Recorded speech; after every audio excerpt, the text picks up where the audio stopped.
আসসালামু আলাইকুম ভিউয়ার্স, আশা সবাই ভালো আছেন। তো ভিউয়ার্স, আপনাদের ভালোবাসায় আরেকটা নতুন গল্প নিয়ে আসলাম। দ্য আনলিমিটেড ভালোবাসা, সীমাহীন ভালোবাসা একটি অসাধারণ গল্প। গল্পের নামটা আবার দেখেন, দ্য আনলিমিটেড লাভ, সীমাহীন ভালোবাসা। অবশ্যই গল্পের নামটা মনে রাখবেন এবং গল্পটি পড়ে অবশ্যই লাইক এবং কমেন্ট করে জানাবেন যে গল্পটি কেমন লেগেছে। তো guys, আজকে শুধু 3টি পর্ব দিচ্ছি। যদি আপনাদের গল্প সাড়া পাই, যদি আপনাদের লাইক কমেন্ট এবং সবাই যদি আমার এই চ্যানেলকে সাবস্ক্রাইব করেন, তাহলে আমি এই গল্পটি কন্টিনিউ করবো এবং গল্পটি নিয়ে আপনাদের সাথে এগিয়ে চলবো, আপনাদের পাশে নিয়ে। তো এই গল্পটি আরও আনকমন ইন্টারেস্টিং, অনেক রোমান্টিক হতে চলেছে। যদি আপনারা লাইক কমেন্ট শেয়ার অবশ্যই করেন এবং আমার চ্যানেলকে সাবস্ক্রাইব করেন, তাহলে এই গল্পটি কন্টিনিউ করতে পারবেন। তো guys, আবার বলে দিচ্ছি, এটা নতুন গল্প। গল্পের নামটা আবারও বলে দিচ্ছি আপনাদের, দ্য আনলিমিটেড ভালোবাসা, সীমাহীন ভালোবাসা আর কি। বাংলা গল্পের নামটা হলো সীমাহীন ভালোবাসা, একটি অসাধারণ গল্প। অবশ্যই মনে রাখবেন গল্পের নামটা। এবং যদি গল্পটি ভালো লাগে আপনাদের কাছে পড়ে, তো অবশ্যই লাইক কমেন্ট এবং আমার চ্যানেলটাকে সবাই সাবস্ক্রাইব করবেন। যদি আমার এই চ্যানেলটাকে সবাই সাবস্ক্রাইব করেন, তাহলে এই গল্পটি কন্টিনিউ করতে পারবেন, নাহলে গল্পটি পড়তে পারবেন না। তো অবশ্যই লাইক কমেন্ট করবেন, যেহেতু নতুন গল্প 3টি পর্ব দিচ্ছি একসঙ্গে। তো guys, আপনাদের সারা পেলে গল্পটি কন্টিনিউ করবে এবং অনেক রোমান্টিক হতে চলেছে গল্পটি। যদি আপনাদের সারা পায়, তাহলে আমি গল্পটি কন্টিনিউ করব। তো অবশ্যই নতুন গল্প লাইক কমেন্ট এবং আমার চ্যানেলকে সবাই সাবস্ক্রাইব করবেন যদি গল্পটা কন্টিনিউ করতে চান। আর যদি গল্পটি ভালো না লাগে, যদি গল্পটি কন্টিনিউ করতে না চান, তাহলে অবশ্যই ডিসলাইক করবেন, গল্পটা কন্টিনিউ করা হবে না।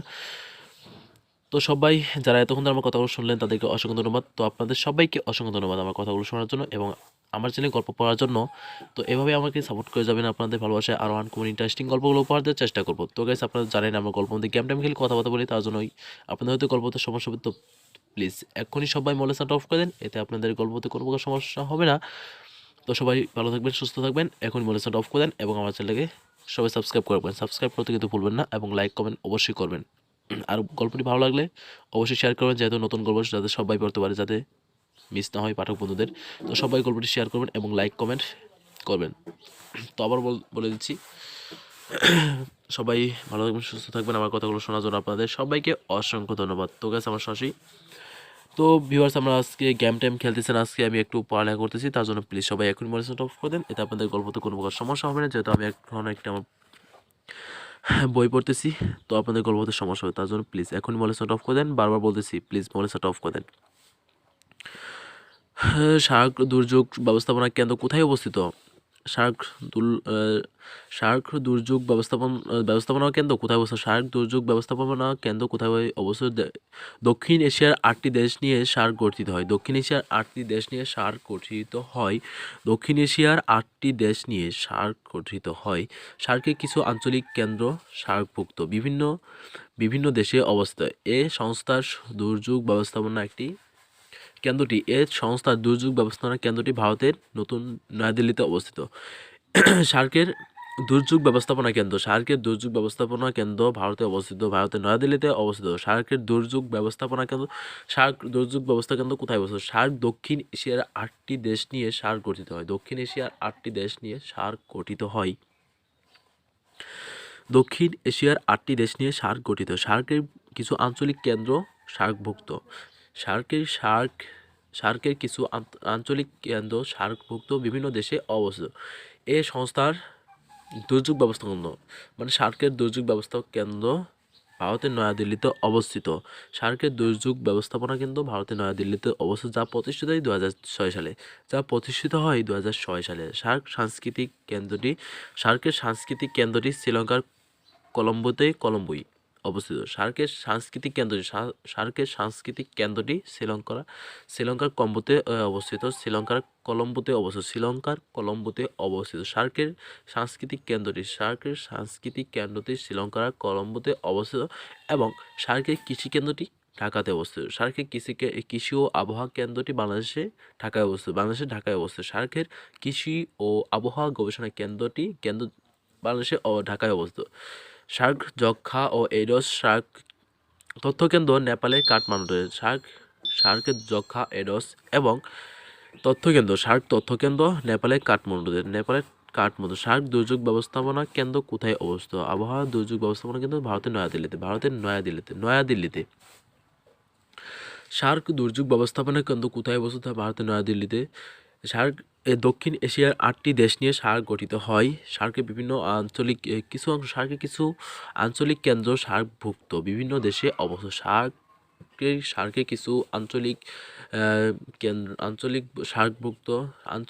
সার্কভুক্ত বিভিন্ন দেশে অবস্থিত। এর দুর্যোগ ব্যবস্থাপনা কেন্দ্র ভারতের সাংস্কৃতিক কেন্দ্রটি সার্কের সাংস্কৃতিক কেন্দ্রটি শ্রীলঙ্কার কলম্বোতে অবস্থিত। সার্কের কৃষি ও আবহাওয়া কেন্দ্রটি বাংলাদেশের ঢাকায় অবস্থিত। আবহাওয়া গবেষণা কেন্দ্র বাংলাদেশের ঢাকায় অবস্থিত। সার্কের কৃষি কেন্দ্র ও আবহাওয়া গবেষণা কেন্দ্র বাংলাদেশের ঢাকায় অবস্থিত এবং সার্কের যক্ষ্মা ও এডস সার্ক তথ্য কেন্দ্র নেপালের কাঠমান্ডুতে। সার্ক এডস যক্ষ্মা সার্ক তথ্য কেন্দ্র নেপালের কাঠমান্ডুতে অবস্থিত। নিচের কোনটি জলজ উদ্ভিদ নয়? গজারি। সো আরেকটু দূরে যাচ্ছি পড়ার জন্য। তো ওআইসি এর বর্তমান শীর্ষ সম্মেলনে বঙ্গবন্ধু শেখ মুজিবুর রহমান অংশগ্রহণ করেন। ওআইসির কততম শীর্ষ সম্মেলনে বঙ্গবন্ধু শেখ মুজিবুর রহমান অংশগ্রহণ? দ্বিতীয় শীর্ষ সম্মেলনে 22 ফেব্রুয়ারি 1974 পাকিস্তানের লাহোরে অনুষ্ঠিত ওআইসির দ্বিতীয় শীর্ষ সম্মেলনে বঙ্গবন্ধু শেখ মুজিবুর রহমান অংশগ্রহণ করেন। এই শীর্ষ সম্মেলনেই বাংলাদেশের ওআইসির 32তম সদস্য হিসেবে সদস্যপদ লাভ করেন। নিচের কোনটি পাললিক শিলা? মার্বেল, গ্রানাইট, কয়লা, মার্বেল। পল্লী সঞ্চিত হয়ে যে শিলা গঠিত হয় তাকে পাললিক শিলা বলে। এ শিলাই পল্লী সাধারণত স্তরে সঞ্চিত থাকে। পল্লিক শিলা ভূত্বকের মোট আয়তনের শতকরা 5% দখল করে আছে, যেমন কয়লা, চুনাপাথর, জিপসাম, ডলোমাইট, ডায়াটম ইত্যাদি। পল্লিক শিলার উদাহরণ: কয়লা। নিচের কোনটি পল্লিক শিলা? কয়লা। বাংলাদেশের লাউয়াছড়া জাতীয় উদ্যান কি ধরনের বনভূমি? বাংলাদেশের সংঘটিত বন্যার রেকর্ড অনুযায়ী 1971 থেকে 1907 কোন সালের বন্যায় সবচেয়ে বেশি এলাকা প্লাবিত হয়? 1988 সালের। খাদ্য তৈরির জন্য উদ্ভিদ বায়ু থেকে গ্রহণ করে নাইট্রোজেন, কার্বন ডাই অক্সাইড। খাদ্য তৈরির জন্য উদ্ভিদ বায়ু থেকে গ্রহণ করে কার্বন ডাই অক্সাইড। বায়ু ছাড়া কোনো প্রাণী বা উদ্ভিদ কিছুই বাঁচতে পারে না। বায়ু ছাড়া আমরা যে শুধু শ্বাসকার্যে বায়ু ব্যবহার করি তা নয়, বায়ু সমগ্র উদ্ভিদ ও প্রাণীকুলের জন্য খাদ্য যোগায়। আমাদের নিঃশ্বাস থেকে প্রতি মুহূর্তে বায়ুমণ্ডলে প্রচুর কার্বন ডাই অক্সাইড যোগ হচ্ছে। উদ্ভিদ তাদের খাদ্য তৈরির জন্য বায়ু থেকে এই কার্বন ডাই অক্সাইড গ্রহণ করছে এবং সালোকসংশ্লেষণের প্রক্রিয়ার মাধ্যমে উদ্ভিদ নিজের খাদ্য নিজেই তৈরি করছে। মুদ্রিত লেখা সরাসরি ইনপুট নেওয়ার জন্য নিচের কোনটি ব্যবহৃত হয়? নিচের কোন প্রোগ্রামটি কোন একটি সম্পূর্ণ কম্পিউটার প্রোগ্রামকে একবারে অনুবাদ ও সম্পাদন করে? Emulator, interpreter. বাদ দিয়ে আমি আরেকটা পৃষ্ঠা উল্টাচ্ছি, সেটা হলো আরো 2টা পৃষ্ঠা উল্টে দেখছি। আচ্ছা, কোন দেশের জাতীয় সংসদ দ্বিকক্ষ বিশিষ্ট? নিচে কোন দেশের জাতীয় সংসদ দ্বিকক্ষ বিশিষ্ট? মিয়ানমারের জাতীয় সংসদ দ্বিকক্ষ বিশিষ্ট। মিয়ানমারের জাতীয় সংসদ দ্বিকক্ষ বিশিষ্ট। দেশটির দ্বিকক্ষ বিশিষ্ট আইনসভা পিদাংশুর নিম্নক্ষরের নাম পিথু হুত্তাও ও উচ্চ কক্ষের নাম আমিওথা হুত্তাও। চীন, সিঙ্গাপুর ও ব্রুনাই এর আইনসভা এক কক্ষ বিশিষ্ট। চীন ও সিঙ্গাপুর ও ব্রুনাই এর আইনসভা এক কক্ষ বিশিষ্ট। কোন দেশের জাতীয় সংসদ দ্বিকক্ষ বিশিষ্ট? মিয়ানমারের। কোন দেশের জাতীয় সংসদ দ্বিকক্ষ বিশিষ্ট? মিয়ানমারের।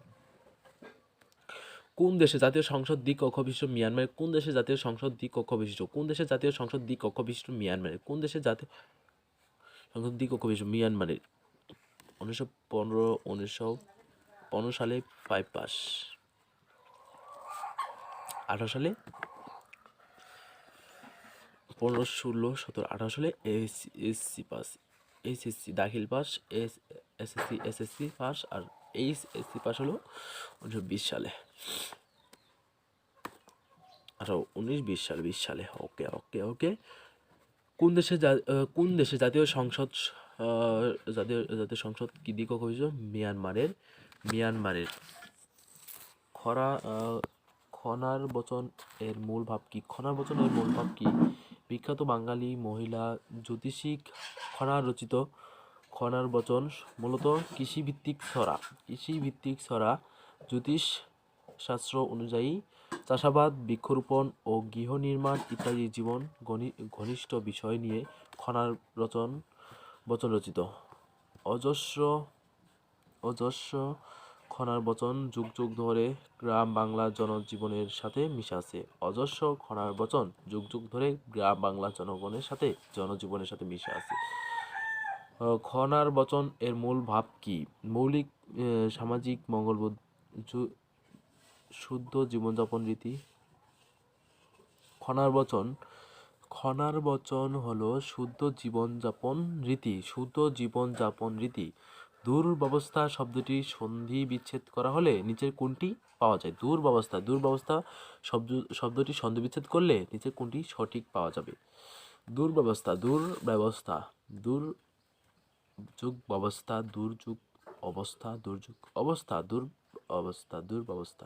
দুর্যোগ অবস্থা।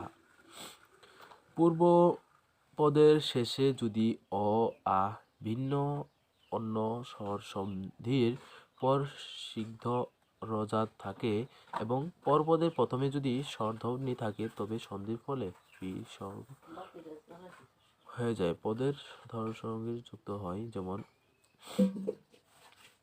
বিশের ক।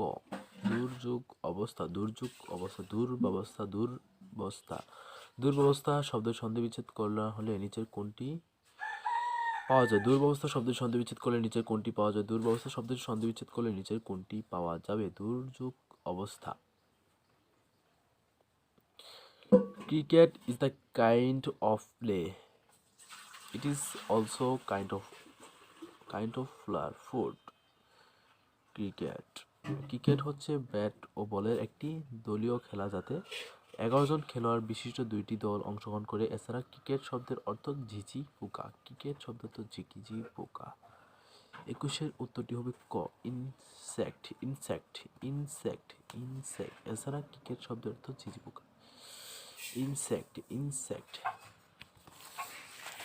বাংলাদেশের 2018-19 অর্থবছরে প্রস্তাবিত বাজেট বার্ষিক উন্নয়ন কর্মসূচির জন্য কত বরাদ্দ আছে? বিখ্যাত ওয়াশিংটন কনসেনসাস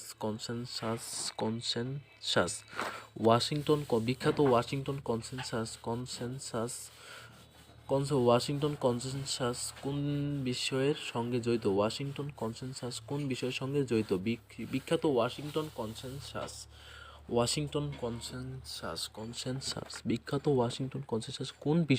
সঙ্গে জড়িত? আন্তর্জাতিক অভিবাসন নীতি, অস্ত্র নিয়ন্ত্রণ, আন্তর্জাতিক সন্ত্রাসবাদ দমন। বিখ্যাত ওয়াশিংটন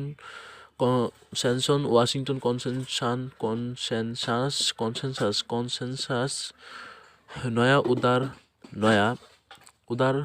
উদারতাবাদী অর্থনীতি ব্যবস্থা বাস্তবায়নের সাথে সম্পৃক্ত। নয়া উদারতাবাদী অর্থনৈতিক নীতি বাস্তবায়ন এর সাথে সম্পৃক্ত। এই নীতিটি অর্থনীতিবিদ জন উইলিয়ামসন 1993 সালে ভালো অর্থনৈতিক ব্যবস্থাপনার ভিত্তিমূলে তার ওয়াশিংটন ভিত্তিক IBRD এবং IMF এর কিছু নীতিমালা নীতিমালাকে বোঝাতে ব্যবহার করেন। নীতিগুলো হচ্ছে উদার বাণিজ্য উদার করা, অন্তর্মুখী বিনোদন বৃদ্ধি, অর্থনৈতিক শৃঙ্খলা, দক্ষ সরকারি ব্যয়ের অগ্রাধিকার, কর সংস্কার,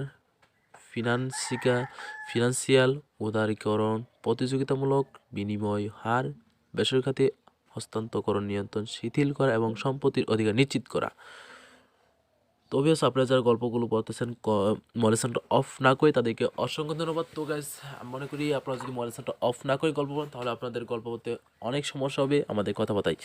তার জন্য প্লিজ সবাই আমাদের প্রত্যেকটা গল্প পড়ার জন্য অবশ্যই মলেশনটা অফ রাখবেন। জানি না আজকে এডিটিংটা কেমন হয়েছে, হয়তো স্লো হয়েছে বা হ্যাঁ স্লো হয়েছেই বোঝা যাচ্ছে। তো গাইস সবাই আমার জন্য দোয়া করবেন যাতে আমি ভালোভাবে এডিট করে গল্পগুলো আপনাদের কাছে পাবলিশ করতে পারি, যে এডিটগুলো অসাধারণ হবে এবং আপনাদের গল্প পড়তে কোনো প্রকার সমস্যা হবে, থেমে থেমে গল্প পড়তে হবে না।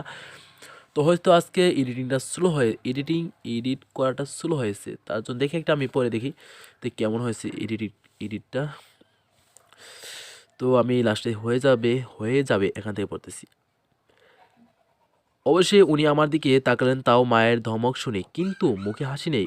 অদ্ভুত অদ্ভুত তো, একটু হাসলে কি এমন ক্ষতি হয়ে যাবে? যাই হোক, উনি যে আমার দিকে তাকিয়েছেন সেটাই অনেক। এসব ভাবছি আর মিটমিটে হাসছি। ওনার কাছে হয়তো আমার হাসি বিরক্তি লাগছে, তাই কপালে আর পুকুসকে আমার দিকে তাকিয়ে আছেন। আমিও একটু দাঁত কেলিয়ে হেসে দিলাম। উনি সাথে সাথে মুখ ঘুরিয়ে নিলেন। ততক্ষণে আমাদের ছবি তোলাও কমপ্লিট হয়ে গেছে। সরি গাইস, এডিট করাটা একটু স্লো, মানে অনেক স্লো হয়ে গেছে, তার জন্য ভিউয়ার সরি, কি বলবো, করতে পারিনি ভালোভাবে। তো এখন থেকে পরবর্তী পর্ব যে দিব ওটা ভালোভাবে এডিট করে দিব ইনশাল্লাহ, সবাই দোয়া করবেন। রিলেটিভরা তো আমাকে দেখে প্রশংসায় পঞ্চমুখ, আর এইদিকে খাটাস বটা আমার দিকে তাকাচ্ছে পর্যন্ত না। সারাদিন এইবারই লেহেঙ্গা পরে থাকতে থাকতে অনেক বোরিং হয়ে পড়েছি আমি, তাই লেহেঙ্গা আর অর্নামেন্টস খুলে ওয়াশরুমে চলে গেলাম। এখন একটু ফ্রেশ হওয়া দরকার। রাত্রে ঘুমানো নিয়ে হলো আরেক ঝামেলা। আমি জানি উনি আমার সাথে এক খাটি ঘুমাবেন না, তাই আমি আবেগ আগে আবেগ বসে বিছানায় উঠে হাসাম করে শুয়ে পড়লাম। একটু পর দরজা খোলার আওয়াজ বুঝতে পারলাম উনি এসে গেছেন, তাই আমি ঘুমানোর ভান করে রইলাম। তার কিছুক্ষণ পরে মুখে কিছু পড়ায় চোখ খুলে তাকালাম। তাকিয়ে দেখলাম বালিশ আমার মুখে পড়ে আছে। নিশ্চয়ই উনি ছুঁড়ে মেরেছেন। আমি একটু হালকা রেগে বললাম, কি শুরু করছেন? কি আপনি দেখতে পাচ্ছেন না আমি যে ঘুমাচ্ছিলাম? জানেন না কেউ ঘুমিয়ে থাকলে তাকে সুন্দর করে ডাকতে হয়? এতটুকু ম্যানার্স পর্যন্ত আপনার নেই। উনিও রেগে বললেন, ম্যানার্স শেখাচ্ছ তুমি আমায়? লাইক সিরিয়াসলি, তুমি নিজে কতটুকু ম্যানার্স জানো? যদি জানতে তাহলে আমার খাটে তুমি শুতে না। উঠো আমার খাট থেকে, আমি এখন ঘুমাবো। খুব খুব ঘুম পাচ্ছে। তো ভিউয়ার্স যাই হোক, স্লো হয়েছে, তারপর গল্পটি অসাধারণ আমার কাছে মনে হচ্ছে। আমি পড়লাম তো আমার কাছে অসাধারণ মনে হচ্ছে, জানি না আপনাদের কাছে কেমন লেগেছে। যদি গল্পটি ভালো লাগে তো অবশ্যই আমার চ্যানেলকে সবাই সাবস্ক্রাইব করেন এবং লাইক কমেন্ট শেয়ার অবশ্যই করবেন।